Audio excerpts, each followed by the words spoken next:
हाँ तो प्यारे बच्चे गुड मॉर्निंग, उम्मीद करता हूँ आप सब अच्छे और स्वस्थ होंगे। तो प्यारे बच्चे अब हम लोग आगे बढ़ते हैं। तो आगे बढ़ेंगे तो पिछली वीडियो में हम लोगों ने देखा था यूज ऑफ एलॉन्ग को, आज हम देखने जा रहे हैं यूज ऑफ बिफोर को। देखिए तो बिफोर में कह रहा है कि बिफोर का पहला रूल है कि बिफोर का प्रयोग के पहले अथवा से पहले के अर्थ में किया जाता है, चाहे वह स्थान का भाव बोध कराए, चाहे समय का भाव बोध कराए, चाहे क्रम को दर्शाए, किसी भी चीज में के पहले के अंग्रेजी के लिए बिफोर का प्रयोग किया जाता है। तो अब इधर देखो ध्यान से समझो, कह रहा है कि द पेशेंट हैड डाइड, मरीज मर चुका था, बिफोर द टीचर केम, अध्यापक के आने से पहले। ठीक है, तो कुल मिला के पहले या से पहले की मीनिंग यहाँ क्या लगाई गई है, बिफोर। अब कह रहा है कि संडे कम्स, माने संडे आता है, बिफोर मंडे, सोमवार से पहले, तो से पहले की मीनिंग यहाँ पर क्या लग गई, बिफोर। अब कह रहा है कि A comes before B, A B के पहले आता है, तो अब बी के पहले, तो के पहले की मीनिंग क्या है, बिफोर है। तो ये स्थान को दिखा रहा है, ये समय को दिखा रहा है, ये क्रम को दिखा रहा है। ठीक है, अब यूज ऑफ बिफोर का दूसरा रूल है कि बिफोर का प्रयोग के सामने के अर्थ में सजीव व्यक्तियों के लिए किया जाता है। तो कह रहा है कि सोहन वाज सिटिंग, सोहन बैठा हुआ था, बिफोर मोहन, मोहन के सामने। तो कुल मिला के सामने के अंग्रेजी के लिए किसका प्रयोग किया गया है, बिफोर का। समझ आई बातचीत? चलो तो इसको नोट कर लो, तो फिर बातचीत को आगे बढ़ाते हैं। हाँ तो प्यारे बच्चे ध्यान दीजिएगा, अब बातचीत को आगे बढ़ाते हैं। तो अगला यूज है यूज ऑफ आफ्टर। ठीक है, तो आफ्टर के पहले रूल में कह रहा है कि आफ्टर का प्रयोग के बाद के अर्थ में किया जाता है। बच्चे इधर देखो, अब जैसे पहला कर रहा है कि सी वेंट टू हाउस, वह घर जा चुकी थी, आफ्टर फादर हैड कम, पिताजी के आने के बाद, पिताजी के आने के बाद वह घर चली गई थी। तो के बाद की अंग्रेजी कुल मिला के किसका प्रयोग किया गया है, तो आफ्टर का किया गया है। ठीक है, आगे कह रहा है कि ही वेंट देयर, वह वहां गया था, वह वहां गया था। कह रहा है कि आफ्टर 5 डेज, 5 दिनों के बाद। तो अब यहाँ पर के बाद की अंग्रेजी के लिए किसका प्रयोग किया गया है, आफ्टर का। फिर कह रहा है कि आई शैल गो देयर, मैं वहां जाऊंगा, आफ्टर 5 o'clock, 5 बजे के बाद। तो के बाद की मीनिंग यहाँ पे क्या लगाई गई है प्यारे बच्चे, आफ्टर। ठीक है, तो अब आगे बढ़ेंगे तो रूल सेकेंड आफ्टर का क्या है भाई, तो कह रहा है कि आफ्टर का प्रयोग के पीछे के अर्थ में गति अवस्था के भाव को व्यक्त करने के लिए किया जाता है। तो ध्यान से समझिए, देखिए कह रहा है कि पुलिस चोरों के पीछे दौड़ रही थी, तो the police were running, police दौड़ रही थी, अब कहां दौड़ रही थी भाई, चोरों के पीछे। तो के पीछे की मीनिंग क्या हो जाएगी, आफ्टर, और चोरों का हो जाएगा द थीफ। ठीक है प्यारे बच्चे, तब इसको नोट कर लीजिए, तो फिर आगे बढ़ते हैं।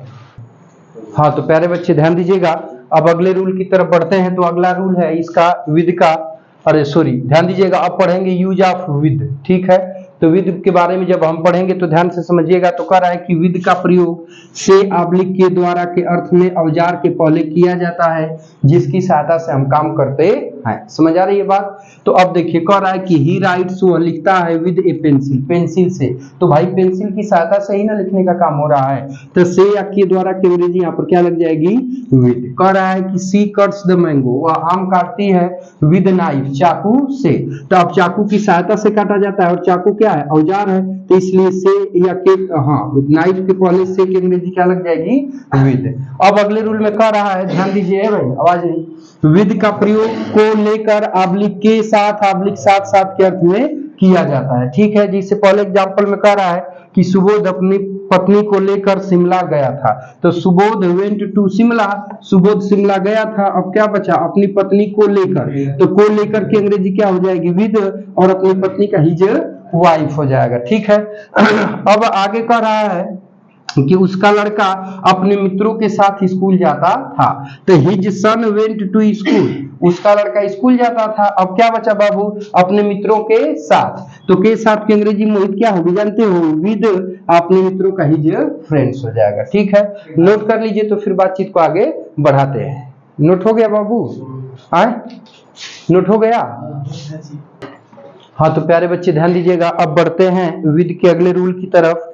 तो विद के लिए कह रहा है प्यारे बच्चे कि विद का प्रयोग से के अर्थ में कारण के भाव को व्यक्त करने के लिए किया जाता है। यानी कहीं पर से का अर्थ दे रहा होगा और कारण का भाव व्यक्त करेगा, तो वहां पर से की अंग्रेजी के लिए विद प्रीपोजिशन का प्रयोग किया जाएगा। देखो हे भाई ध्यान से सुनो, तो कह रहा है कि ए गर्ल वाज ट्रेम्बलिंग, एक लड़की है, बच्चे ध्यान से समझो। ए गर्ल वाज ट्रेम्बलिंग, एक लड़की कांप रही थी, विद फियर, डर से।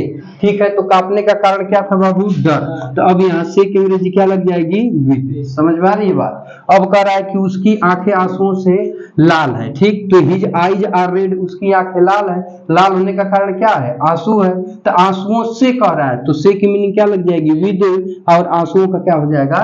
टीयर्स हो जाएगा। समझ आई बातचीत? तो ये चीज है। ठीक है, अब आगे बढ़ते हैं प्यारे बच्चे। तो अब लिखिए यूज ऑफ विदाउट। हो गया ना? चलो स्क्रीन शॉट ले लो। ले लिए? नहीं, टाइम तो इतना ही है, आप ले लोगे। ध्यान दीजिएगा, आगे बढ़ते हैं बाबू। लिखिएगा यूज ऑफ विदाउट। आवाज नहीं जी, विदाउट।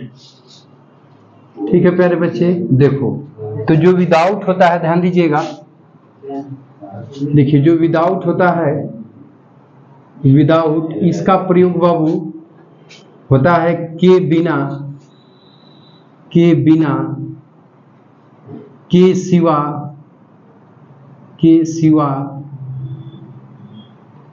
के बिना, के सिवा, के रहित, के रहित के अर्थ में किया जाता है। ठीक है, विदाउट का प्रयोग प्यारे बच्चे के बिना, के सिवा या के रहित के अर्थ में किया जाता है। ठीक है, ध्यान से समझिएगा। जैसे ध्यान दीजिए, जैसे में ध्यान दीजिएगा, जैसे कह दिया जाए कि हम पानी के बिना है भाई, हम पानी के बिना नहीं जी सकते हैं। ठीक है, तो अब का हो जाएगा बाबू कि वी कैन नॉट लिव, हम नहीं जी सकते हैं।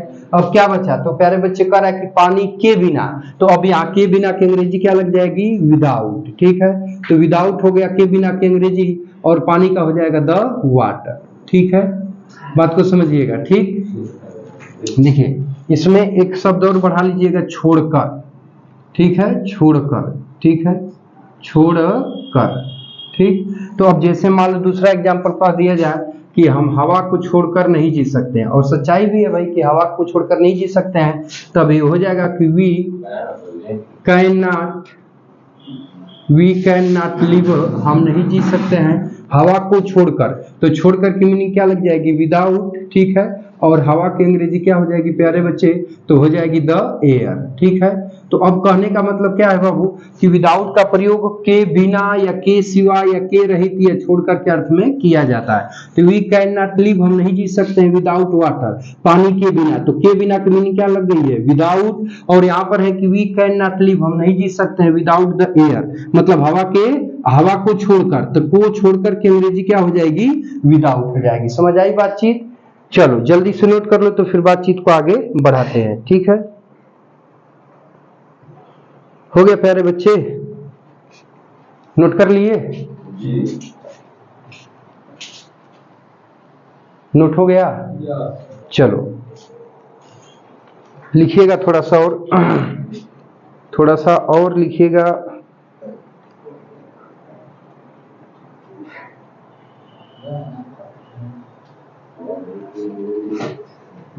हो गया बाबू ना? आगे लिखो यूज ऑफ विद इन। आवाज नहीं बाबू, अगला यूज लिखो, एक ही यूज है, यूज ऑफ विद इन। हाँ, अंतिम होगा आज के लिए, बस इसके बाद प्यारे बच्चे कल देखेंगे। तो यूज ऑफ विद इन, देखो विद इन, देखिए तो हो जाएगा प्यारे बच्चे क्या? विद इन, विद इन का प्रयोग के भीतर, के भीतर, आब्लिक के अंदर, के भीतर आब्लिक के अंदर के अर्थ में समय तथा स्थान को, समय तथा स्थान को व्यक्त करने के लिए किया जाता है। ठीक है, यानी विदिन का प्रयोग जो है कि के भीतर या के अंदर के अर्थ में स्थान या समय के भाव को व्यक्त करने के लिए किया जाता है। ठीक है, अरे गड़बड़ बन गया क्या यार? हो गया बब्बू? अब देखो जैसे कह दे कि मैं 1 घंटे के भीतर आ जाऊंगा। ठीक है, तो मैं जैसे बोल दे कि मैं 1 घंटे के भीतर आ जाऊंगा, तो हो जाएगा कि आई शैल कम, आई शैल कम, मैं आ जाऊंगा। ठीक है, अब कह रहा है कि 1 घंटा के भीतर, तो 1 घंटा किसका भावभूत करा रहा है, समय का। तो अब के भीतर या के अंदर की अंग्रेजी हो जाएगी विद इन, और 1 घंटे का हो जाएगा एन आवर, एन आवर। तो के भीतर या के अंदर की अंग्रेजी क्या लगाई गई है, विद इन। तो ये बोध किसका करा रहा है, तो टाइम का। ठीक है, अब देखो अगला एग्जाम्पल कह दिया जाए प्यारे बच्चे कि जंगीपुर यहाँ से 8 किलोमीटर के भीतर है। ठीक है, तो अब हो जाएगा कि जंगीपुर, ध्यान दीजिएगा, Jangipur is within 8 kms from here. ठीक है, फ्रॉम हियर। ठीक, आवाज नहीं बाबू। अब कह रहा है कि जंगीपुर यहाँ से 8 किलोमीटर के भीतर है, तो देखिए, तो जंगीपुर है विद इन 8 किमीज, मतलब 8 किलोमीटर के अंदर या भीतर। तो के अंदर या भीतर की अंग्रेजी क्या हो गई, विद इन, और 8 किमी का 8 किमी यहाँ से कह रहा है, तो फ्रॉम हेयर हो जाएगा। तो अब ये किसको व्यक्त कर रहा है बाबू, तो स्थान को, प्लेस को दर्शा रहा है। किसको दर्शा रहा है, प्लेस या डिस्टेंस को। ठीक है प्यारे बच्चे, नोट कर लो, तो फिर बातचीत को आगे हम लोग बढ़ाते हैं। भाई एक आध रूल और चले कि रहने दें। ठीक है, तो प्यारे बच्चे बस इस वीडियो में यहीं तक रहने देते हैं, और अगर ये वीडियो इन्फॉर्मेटिव अच्छा लग रहा हो तो चाहो तो लाइक एंड शेयर कर दे सकते हो। बाकी मिलते हैं शेष मिलते हैं नेक्स्ट वीडियो में। तब तक के लिए टेक केयर, बाय बाय, जय हिंद बच्चों। और यह वीडियो देखने के लिए आपका बहुत बहुत धन्यवाद।